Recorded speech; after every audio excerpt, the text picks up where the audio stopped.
Welcome back to the channel. Tonight's story is She Waits by the Window.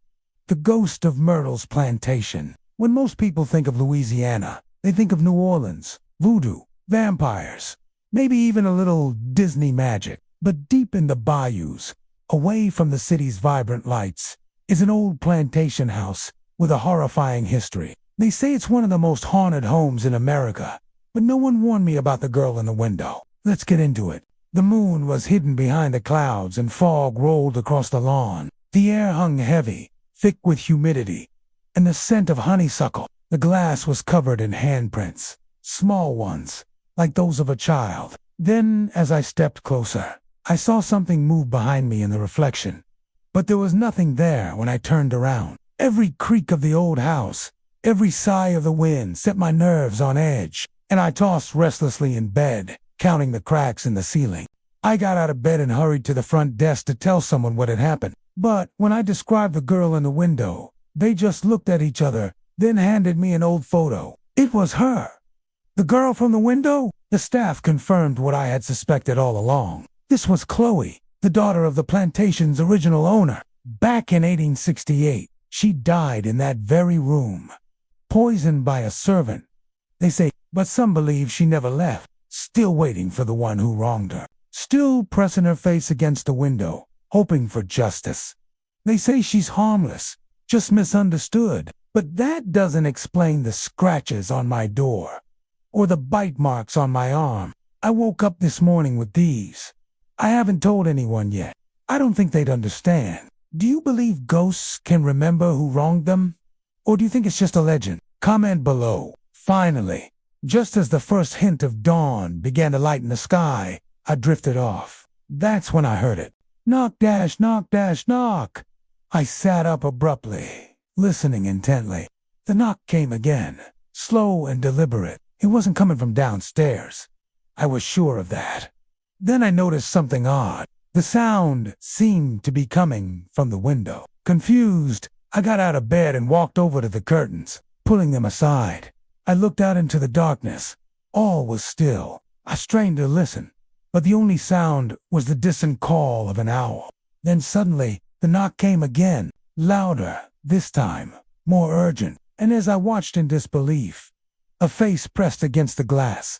The girl from the window, her eyes wide, her lips parted in a silent scream. She pounded on the window pane again and again, as if trying to get my attention. Then just as quickly, she vanished. Moments later, I heard the sound of footsteps retreating down the hallway. Whatever had been trying to reach me through the window had given up, shaken but unharmed. I pulled the curtains shut and tried to go back to sleep. But how could I rest with the knowledge that something was out there trying to get in? Maybe I'd seen a trick of the candlelight or a figment of my imagination, but it was enough to set my nerves on edge. And so I hurried on into the parlor, eager to escape the haunting hallway. But once inside, the chill returned. The room was freezing cold, despite the roaring fire in the hearth. I walked toward the fireplace to warm my hands, but as I reached out to touch the mantel, a gust of wind slammed the doors open and a ghostly moan echoed through the room. Startled, I jumped back. What had that sound? Where had it come from? Had someone else arrived?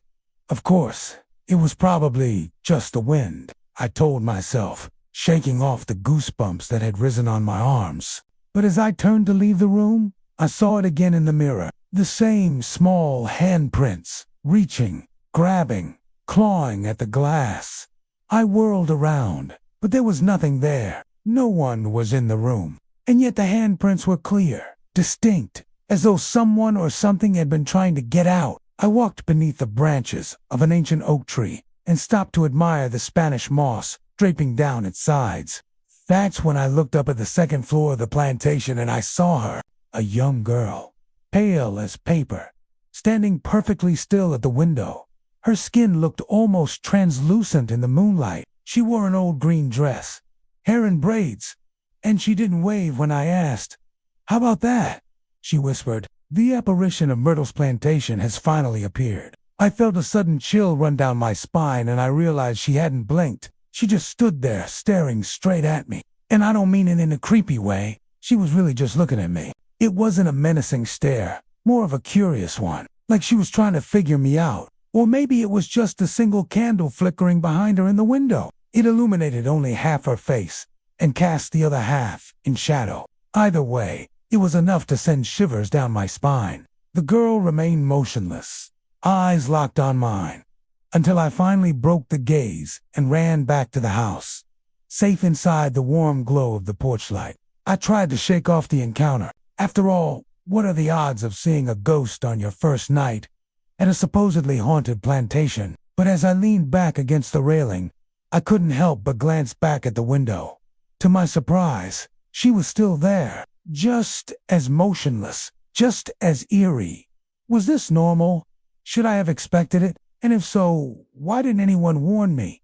Part 1. A Southern Welcome. It was a foggy afternoon when I checked in. The drive to Myrtles had been long, but all I could think about was how amazing this place was. Built in 1796, it was everything you'd expect from a classic Southern manor.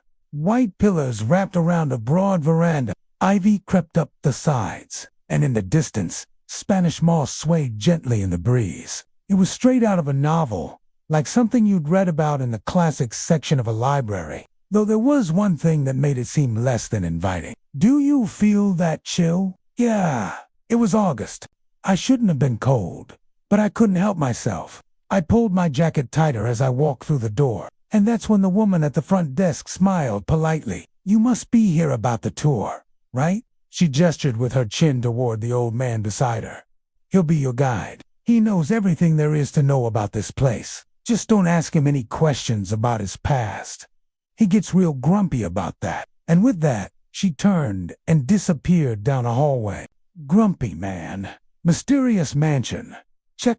This was going to be a good story. Then the old man beckoned me toward a staircase. Come along now.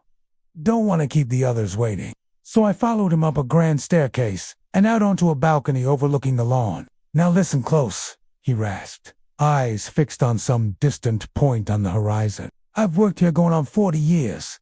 Some say I'm the ghost of this place, but if you see her at the upstairs window, just don't wave back.